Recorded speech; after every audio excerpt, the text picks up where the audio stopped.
Good evening and welcome to this evening's Power Up Monday Online. My name's Nadine and I'm a public service programmer at the Hamilton Public Library. And tonight I'm joined by Renee Morrison, who's a business advisor at the YWCA. Now Renee has quite a comprehensive presentation that she's going to be sharing with us. And I'm going to jump to that in just a minute. I just wanted to let everyone know who is able to join us this evening that we do have a Power Up Monday playlist now on HPL's YouTube channel. So if you can't stay for the whole event, know that you'll be able to watch it later there. Two of our previous events, our July's seminar with Hometown Hub and our August one with Digital Main Street, are both there live right now. So they will be posted there following the event. We will also have a chat available where you can post questions for Renee. It'll be up in the right-hand corner of your screen, and we'll try to get to those at the end of the event. So I just wanted to welcome everyone this evening.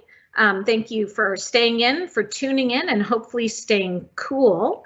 And I'm going to send us over here to Renee. Thank you very much, Nadine, and it's a pleasure to be here tonight and to speak to you about self-employment options.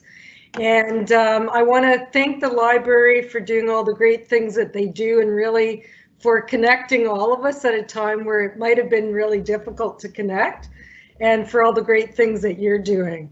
So as Nadine mentioned, my name is Renee Morrison. I work with the YWCA Hamilton Women's Small Business Center, and we provide solutions to not only startup entrepreneurs, but people that have existing businesses as well. So both of those options. I've worked with hundreds of entrepreneurs and probably for over 20 years. So I've worked with a lot of businesses. This is a great program. And so thank you for coming here tonight. They say that a journey of 1,000 miles begins with one small step. So thank you for taking that step and looking at self-employment. I'm going to go through our program with you tonight, and we're going to look at eligibility requirements, and I'll tell you a little bit about the program. We'll look at how do you apply for this program, so the process, the criteria, and questions that you can ask yourself to know if it's right for you. And then lastly, we'll talk about the pitch and interview once you do an application, and should you be successful with that, then we have you come in and well, it's all virtually now, but we look at a pitch and an interview, and then we're going to discuss some of the next steps and dates to remember after that. Some of the business, it's interesting. Well, first we'll start with the eligibility and a program overview. And some people ask me what type of businesses, not only the startup and existing businesses, might apply to this program.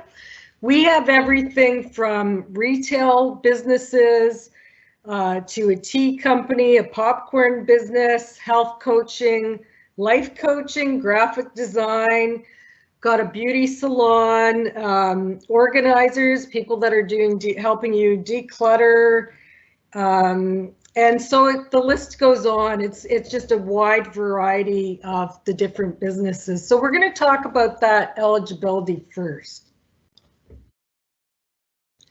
But I'm going to tell you a little bit. I think it would be good to just give you a little bit of a snapshot about the YWCA. It's the longest standing organization that advocates on behalf of women and girls.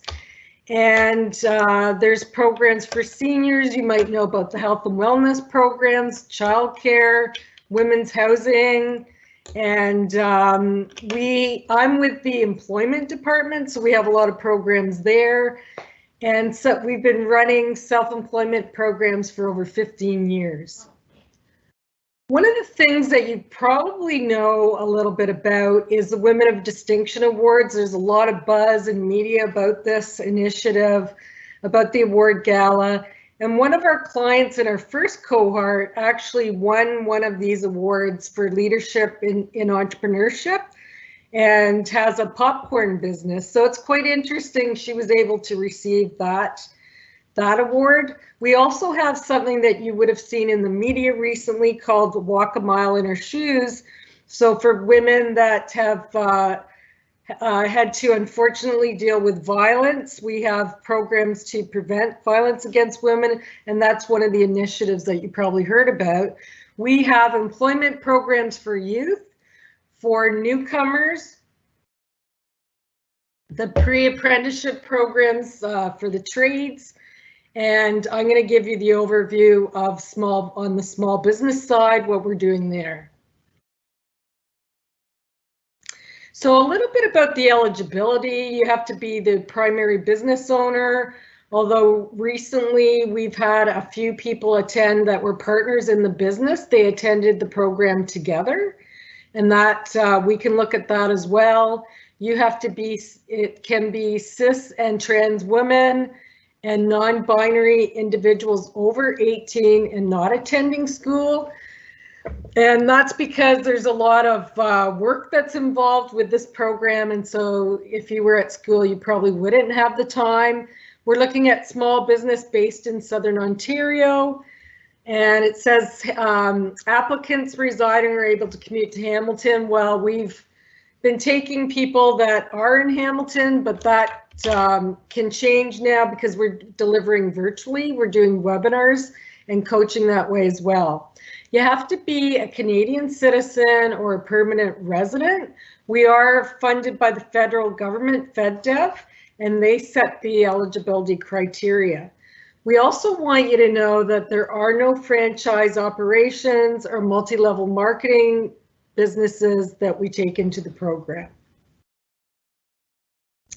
So it's as I mentioned, there's a lot of, it's a 10-week program for the training portion, and there's a lot of work that goes into it. So you have to be in agreement to go to all the webinars and the consulting meetings with one of us as a business advisor that will give you advice and feedback, submit an application with a resume, and just have a really clear idea of what you want to do with either startup or, like I said, you could have that existing business that you want to scale up.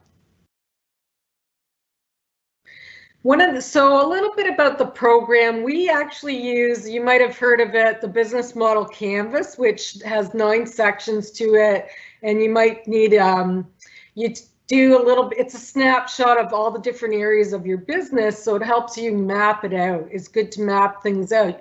We still do what's an extensive business plan as well. And the program itself, we take up to 12 women. It's really interactive. The women that we've had in the program have enjoyed networking with each other, and they either launch the business or they scale the business up. As I mentioned, it's 10 weeks. Why it's a 16-week program is after the 10 weeks, there's 6 weeks of a mentor. If you're at the right level of finishing your plan and different things within the business, then you can go to the next level, which is working with a mentor. So we put that on hold when the pandemic hit, but we're working on applications for mentors and moving that piece forward. So you're at step 1 right now, which is registration for an information session. The next piece would be to put in an application, attend the training. And one of the great things is you get coaching. I'm a business advisor, and so is my colleague Maria.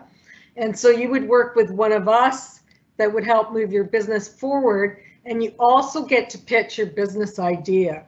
So a lot of business owners, to learn that skill, it's quite remarkable. It takes you, it opens so many doors for you when you're able to pitch. Next slide. So one of the great things in the training is we give you all these tools and skills. So you learn how to innovate, you learn how to problem solve, and the webinars are 10 to 12 on Tuesdays and Thursdays for 10 weeks. And on those days between 1:30 to 3:30, we set up coaching meetings with you. So we give you feedback on some of your assignments and the business plan. And so then you're able to finalize your business plan and some of those strategies. We ask that you attend all the workshops, complete the business plan, do all the assignments. And it's just a really positive experience going through this with other people, because sometimes entrepreneurs feel a little bit isolated. Some of our workshops that we look at are market research, marketing, sales. You learn how to develop what goes into your business plan. We give you an outline. We're instead of social styles, we're doing personality dimensions and applying that to communicating with people in sales. We look at pricing, operations, and one of the toughest areas for people is financing. So they always ask me, how do I make these, how do I know what I'm going to make in the next 2 years?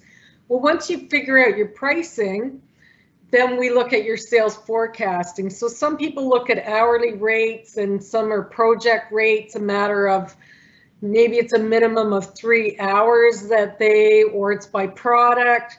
So we work with you on all of those things on the financial end of things. The coaching, like I said, it's really to give you the feedback and to guide you along the way. We give you a lot of tools, but we also introduce you to a lot of different resources that you'll be able to use. And the whole idea of this program is so that you'll be self-sustainable, meaning that you won't just start or scale up the business, but hopefully be able to live off this business for years to come. So why choose the YWCA? What makes our clients successful? Well, some of us have, like myself, have been in small business for a number of years.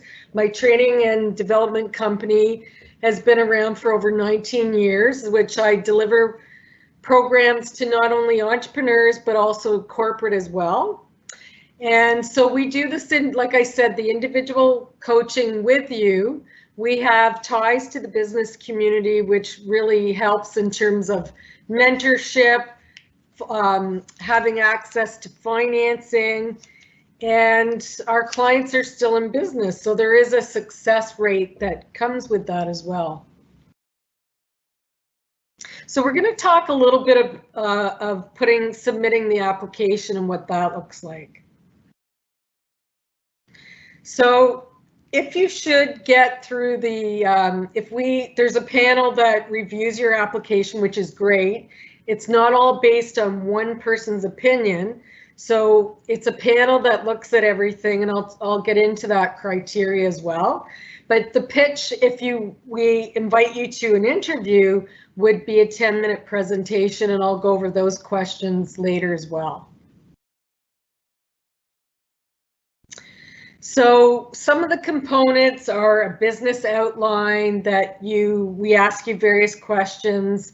You submit a resume, and there's some contact information along with a equity statement and a consent for you to sign off on giving us your personal information. So the business profile asks, what kind of business are you going to start? So we ask you a little bit of detail in that regard. Is it retail? Are you selling a product? Is it service?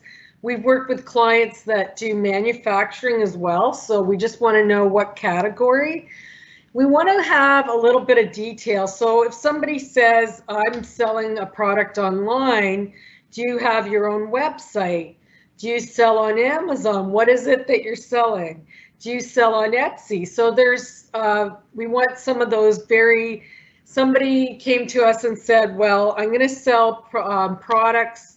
I want a retail location, and it's going to be environmentally friendly products that will help people, will be a blueprint for the environment. So we want really specifics. Who do you sell to? And who is your customer? So where do you find them? Are they on the internet? I deliver to business clients, so I go to organizations sometimes and contact them directly. So that's what we need to know for that. The next big piece is the market. So we want to know if your business is viable. How do you know that? So you're really looking at some statistics, which there's a lot of things online that you can go to. You can go to Industry Canada, or you can look at Statistics Canada, who publishes a lot of data on different types of businesses and what money they bring in annually. But something at this level, let's say somebody wants to do a food business, so they have a catering business. Well, we've all seen lately that people are buying, there's a lot of articles, there's a lot of statistics about people buying meal kits. So you've probably seen meal kits with HelloFresh and all those companies, and even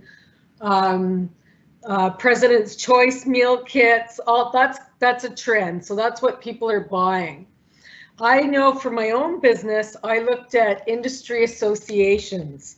So if you, let's say you're a graphic designer and you have a specific industry association, then they may publish some research for you. So I went to my industry association. They published information on what type of what companies are buying, what kind of training are they buying. So they said the top training was leadership and sales. But those are the two things that I do for corporate, leadership and sales. So I was able to look at those numbers and see that kind of from those articles and what was being posted. That research is already there, so you can look at it. So the trends, what are people buying? As I mentioned, these are meal kits for the catering business.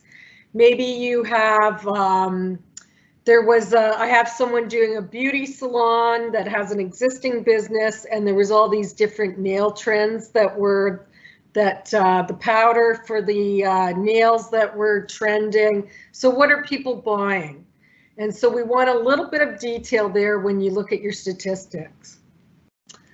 The next part is, why do you think someone's going to buy your product or service over your competition? So there may be a gap in the competition. There may be something that you can offer that might be a little bit different.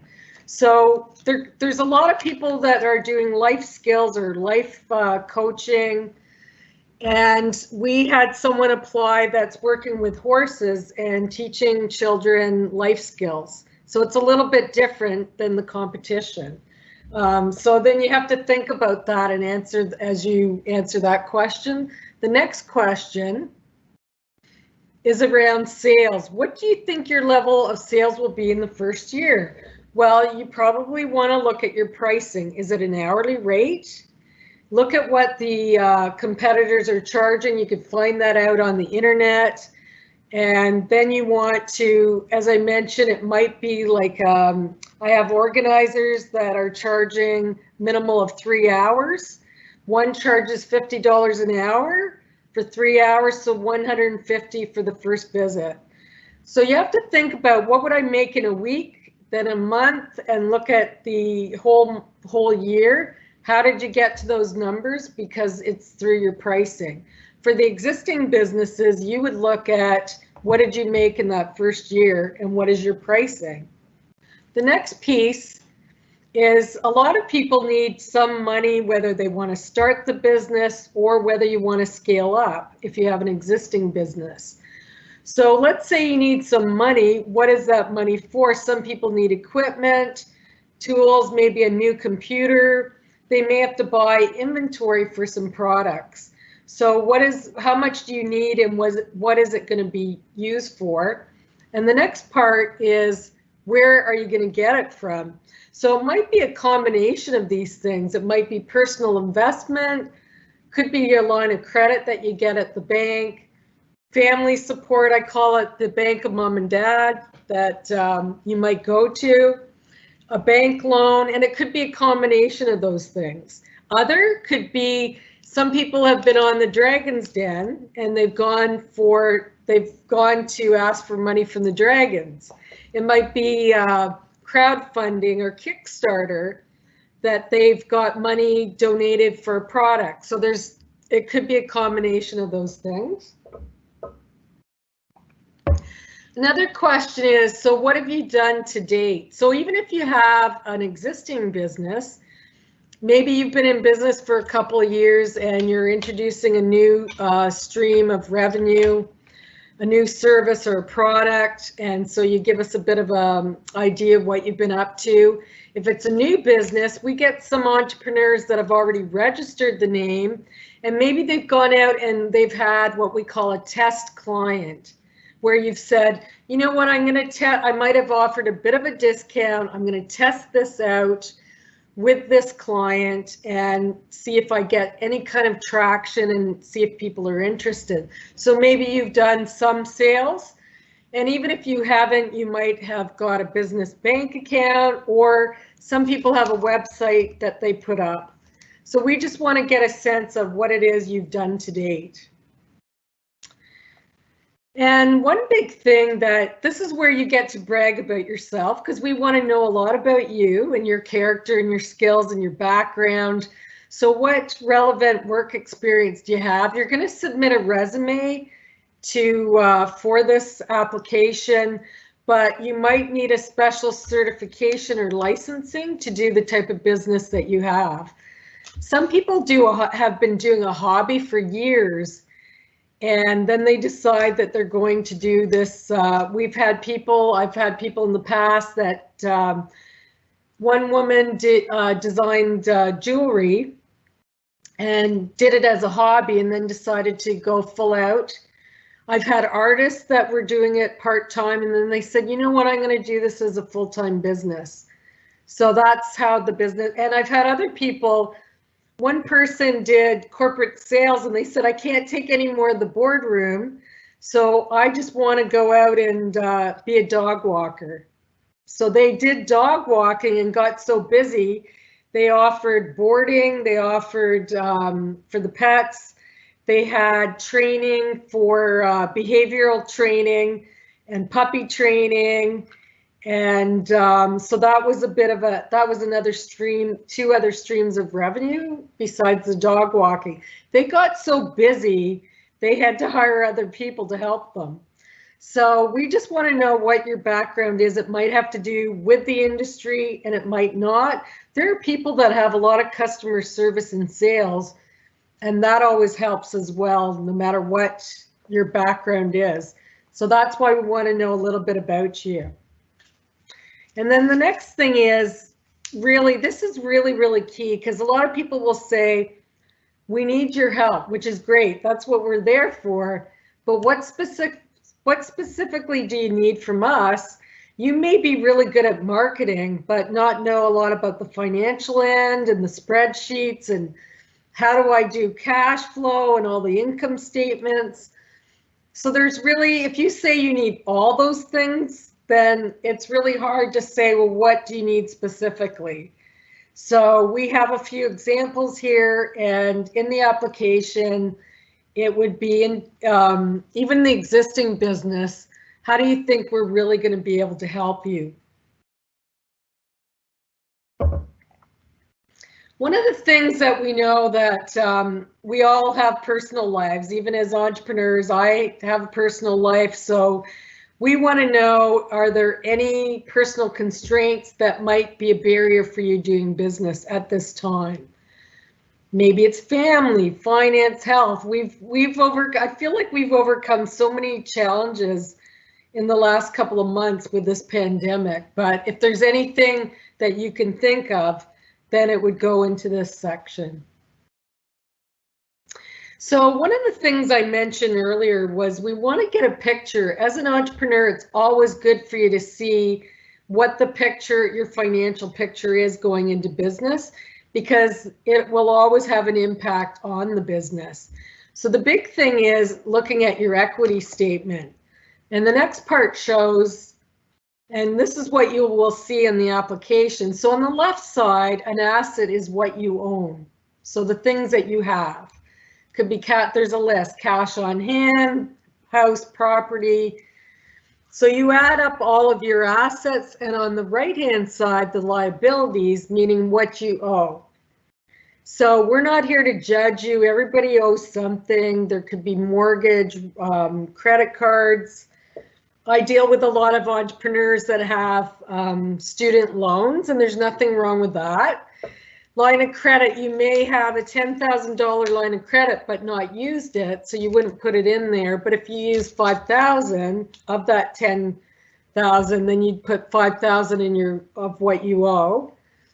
And then you add up the left side, all the assets, and add up the liabilities, and then you minus your assets from your liabilities to find out what your net worth is.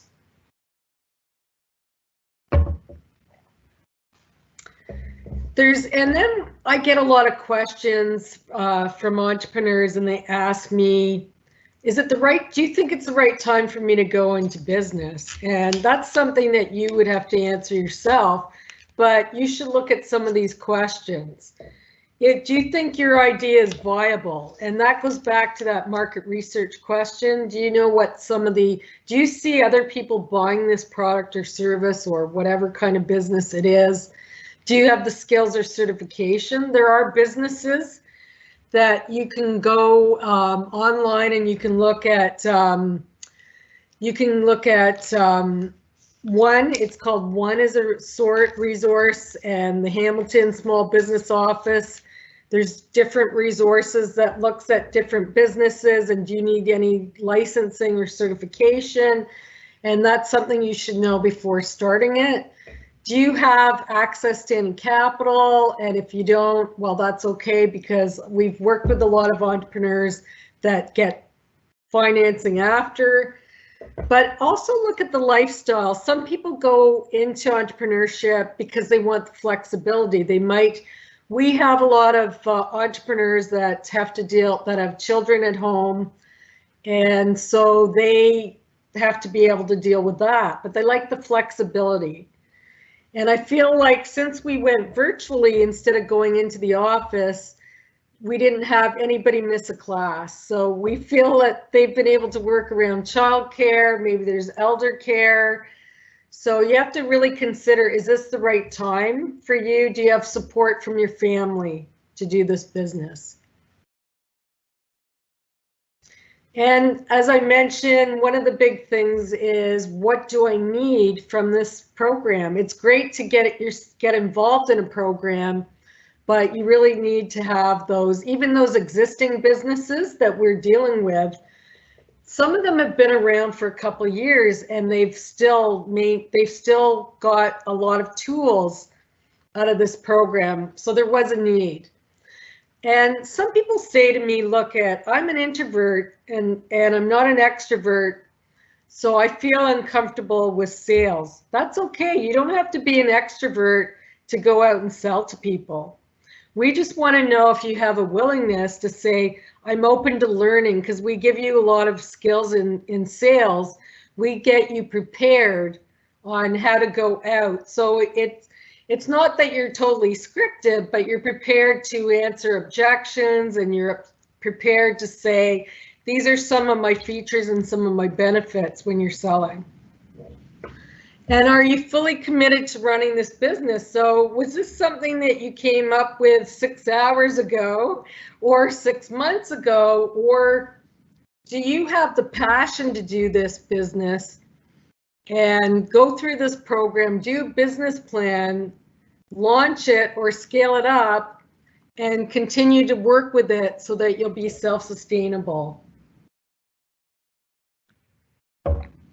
So we're gonna, in a little bit, in the next minute, we're gonna look at some of the dates. We'll get to that, on what dates you should know about that are important in applying to this program. We give you feedback though every step of the way. So if something happens with your application, and you will get feedback, so don't worry about that. As I mentioned, one of the things about the applying for this, we're going to put a link in the chat which has a link to the application. So it's a form that you click on and the application is there. And so you'll be able to, we don't take any handwritten submissions, but this link will take you right to it. It has to include, as I mentioned before, this is a big piece and that I've mentioned it a couple times, but it has to include research that supports the proof of the demand for your business. So that would be your Google searches and looking at Statistics Canada and your industry associations and some of the trends, meaning what are people buying, and putting that into the application. As I mentioned, the good thing about having a panel for its selection, it's not based on one person. Some people come to us and they say, I put all this work in to applying to this program, and we know that people are really serious about this. And it's not based on one opinion, it's a panel, which is good for you because we might not always agree on the panel, but we look at it from different perspectives. So we do look at the viability in terms of labor market statistics, the skills, do you have that certification or licenses if you need it? Do you have resources to your financing? And if you tell us that you are going to make $1 million in your first year, I would say, well, that's great, but that's probably not realistic. So we're going to look at the financing piece and all of that. Now the pitch, we're going to talk about that in the next steps and all those dates that you need to remember. So we'll read the application, and should you get selected to the next stage, you would be invited in to come in for a 10-minute presentation. That presentation, these are the questions. So what are my products, services that your business will, if it's a new business or an existing business does provide? Who are you selling to? So what are your customer segments? That may be hard for some people. So let's break that down. It might be business to consumer. So if like the tea business, they might say, okay, I'm putting stuff up on my website. I'm going to sell business to consumer, and I'm going to promote in the community on social media and rely on these consumers coming onto my website, and that's how I'm going to sell. We have other people that are going to businesses and they're selling to them. So maybe it's nonprofits, maybe it's companies. But they might be in a specific industry and you're going to target those. Who are your key competitors? Because some people say to us, nobody else is doing this idea. And I always say, you know what, you can be sure someone out there is probably doing something similar.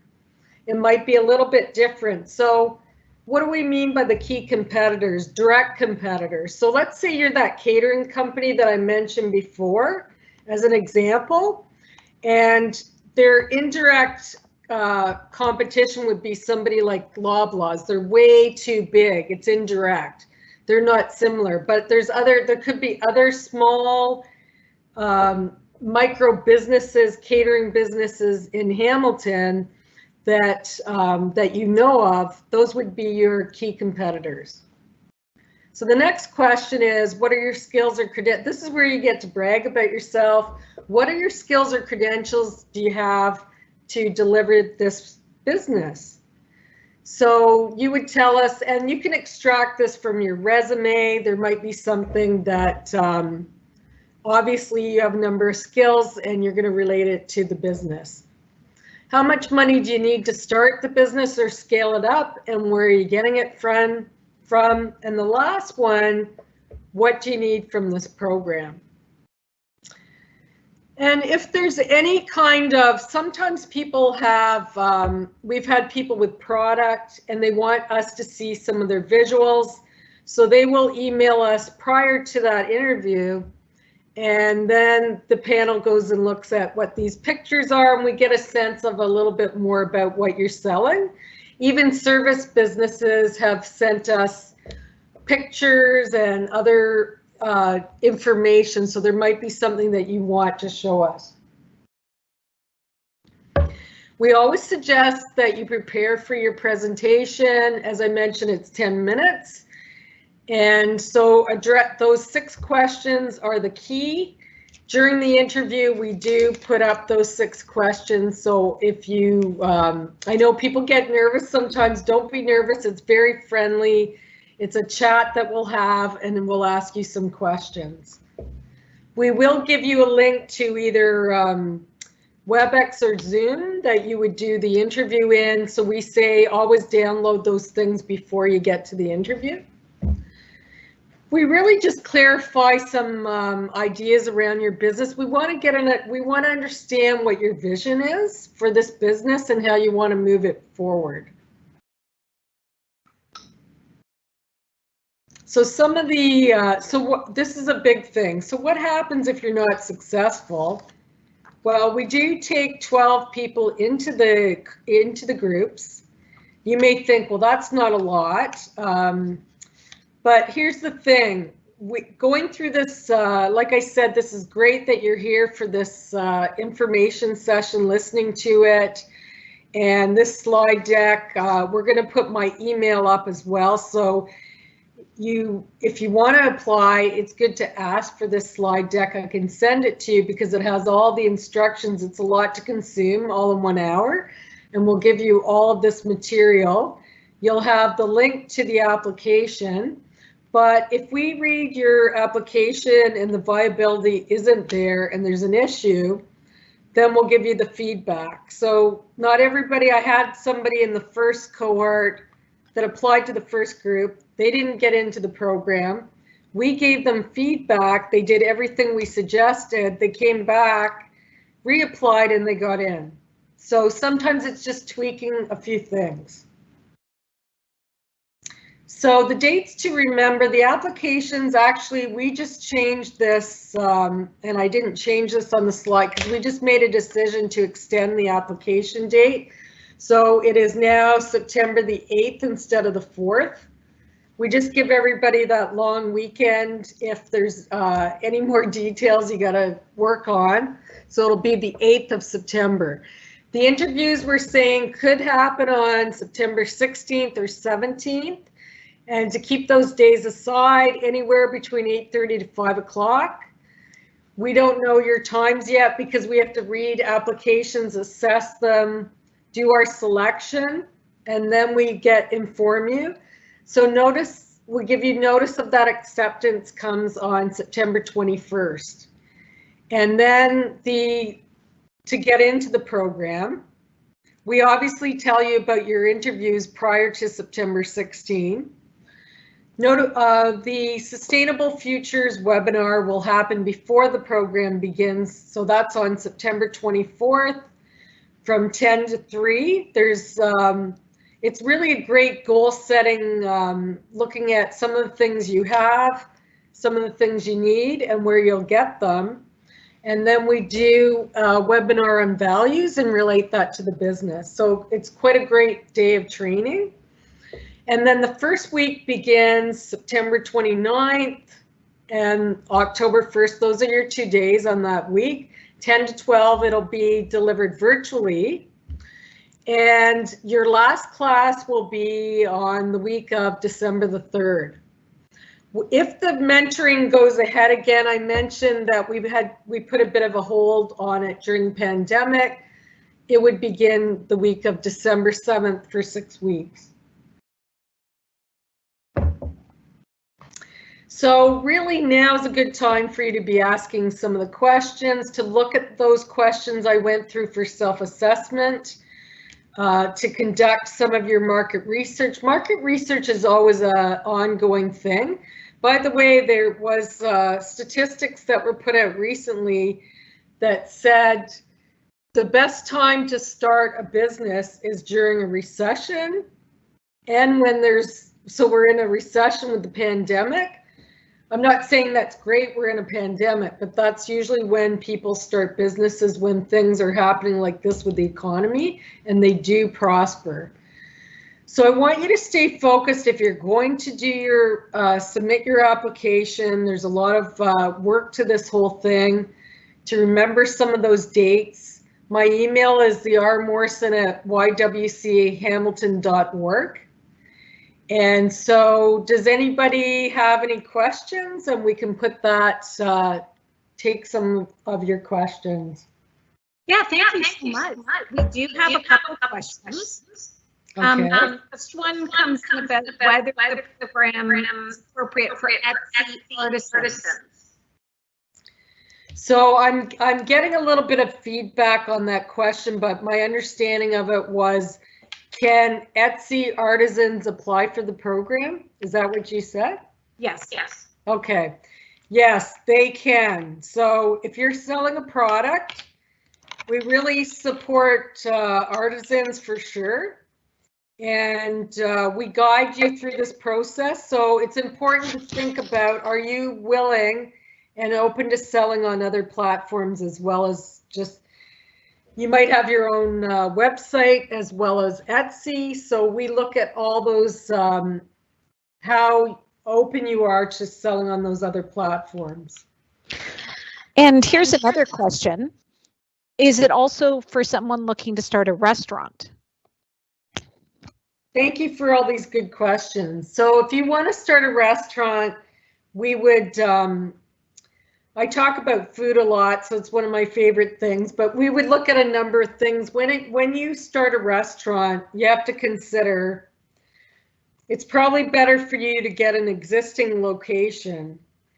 It is, so there's a couple of things. There's a lot of money that's involved in obtaining a restaurant, and the right location is key. Is there a lot of foot traffic in that area? We've had someone else that wanted to go through with that. So you have to look at all your options. Do you think that, and we also look at the minimal, something called an MVP, the minimal viable product. So some people that have wanted to start a restaurant have come to us and said, you know what? I'm going to do catering and meal kits and other things and get my clientele in the Hamilton area or wherever. I'm going to get that client base, and then I'm going to start a restaurant. So we look at everything. That idea certainly can be on the table, so to speak. So you can look at that, but we'll ask you all those questions I've just addressed. Well, that's fantastic. That's all the questions we have for today. I see you've posted this wonderful quote. Yeah, we don't receive wisdom. We must discover it for ourselves after a journey that no one can take us on or spare us from. And I feel that's so appropriate for the entrepreneurs that we deal with and people that are either starting or scaling up a business. It's these people that we talk to, these women entrepreneurs, they come in, and it's like you can't take them away from that vision. They have this dream, they have this passion, and you can't stop them. It's like they want to start it or scale it up. And it's so refreshing to see. And like I said at the beginning, there's such a variety that we get of the businesses. So we really deal with a lot of businesses on a wide spectrum, I would say. That's incredible. I wanted to thank Renee again so much for joining us from the YWCA regarding this amazing program by the Women's Enterprise Center, and that the next cohort, like you were saying, is starting in September, and the deadline is September the 8th, and you'll be accepting 12 people into that 10-week program. That's correct. So we'll accept 12, but we'll get, we're not limiting any number of applications, of course, so we really encourage you to look at this entrepreneur option and look at the YWCA Small Business, Women's Small Business Center, Enterprise Center for really giving you the tools and to move your business forward. It's an exciting time to be looking at entrepreneurship. And so really thank you, Nadine, for inviting me here today. Well, thank you so much for sharing all that terrific information. As I said, right now, Renee's email, rmorrison, is posted in the chat. Plus, we've had it also, I'll just go back to it for a moment, right there at ywcahamilton.org. You can email her for further details, as well as if you weren't able to get that link for the application, she can always send it to you, as well as the slide deck, which we'll be posting as well to our Power Up Monday playlist on YouTube. I just wanted to tell you about a few upcoming events we have. Our next Power Up Monday, they're usually at the end of every month, like this one is going to be on Monday, September the 28th at 6:30. And we're going to be talking about surviving and thriving after job loss. I know a lot of people have experienced that during the pandemic. So we're going to talk about that. And we're going to talk about what is out there for entrepreneurs, or how to apply for other jobs and survive and thrive. So we'll be joined by a chartered professional accountant for that. We do have 2 more lunch and learns coming up that are going to be at the noon hour time at the beginning of October and November. We're going to be joined again by Keith Russell from Digital Main Street. He's going to be sharing with us about the Ontario Grants Program and the services available through their digital squad. And then in November, about future-proofing your business. And then at the end of October, we're going to have one of our own experts talk about growing your business online with Google. And then at the end of November, maximizing your business, where we'll be joined by an accountant again, someone who has phenomenal expertise in that area. So once again, I just wanted to thank everyone for staying in tonight, staying cool and joining us online. Hope you have a terrific rest of your evening. To know that you can this video will be posted to our YouTube channel. You'll be able to access it there, and take care and have a great evening. And good night. Thanks so much again, Renee. Thank you. Good night.